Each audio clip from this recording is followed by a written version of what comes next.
This video is about radical dehalogenation. Sometimes you might want to remove a halogen from your molecule, i.e. replace a bromide for a hydride. And there are no direct ways to do this except with radical chemistry. The most effective way is to use tributyl hydride tin along with a radical activator. The end result is literally just replace a halogen with a hydrogen. Here is a practice problem. Pause now, and here's the answer. Let's look at the mechanism.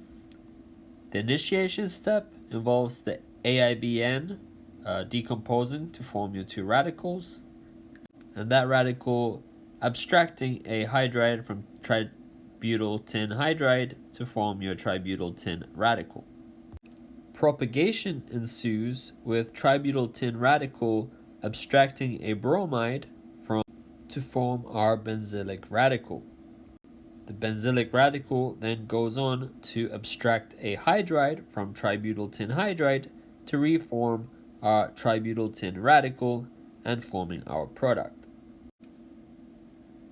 The reaction is eventually terminated by the combination of two radicals. Let's say in this case, two of our benzylic radicals.